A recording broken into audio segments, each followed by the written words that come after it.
Sao vậy kia?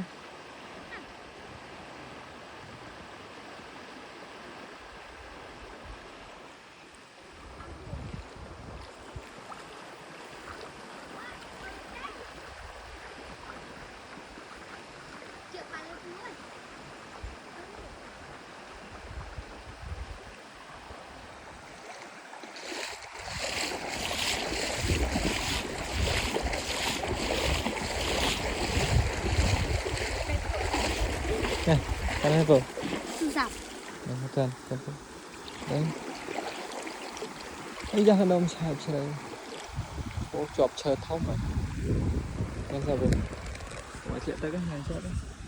Tại đã khổ rồi.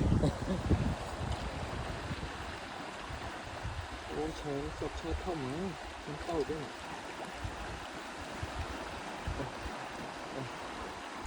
Ý, chút chư thôi.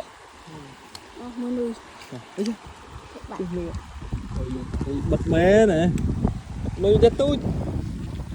Vâng.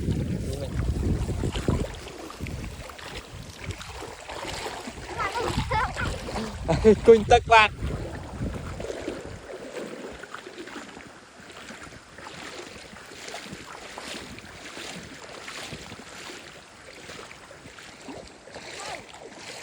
Đó. Hả? Ê, khai tức rồi.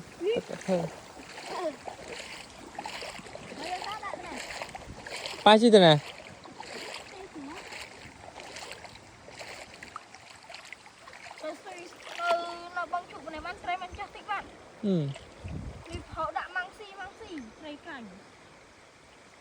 Bưng chút nữa nè. Vị bật, vị play bật. Còn khăn giật một mót á. Tê sủa tê tập phá trong tay Em lang tới câu phụ tao rồi. Vâng. Bán. Tê tập phá trong tay. Nè, tới câu. Lang tới. Đây.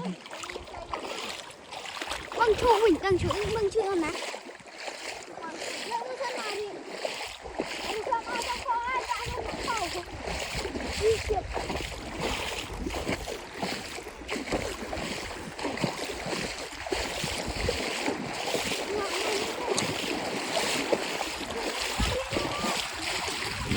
Ê, tam cái này là gì vậy?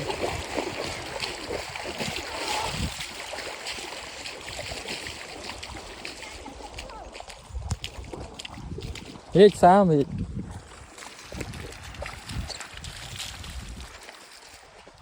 Điện bỏ bây giờ.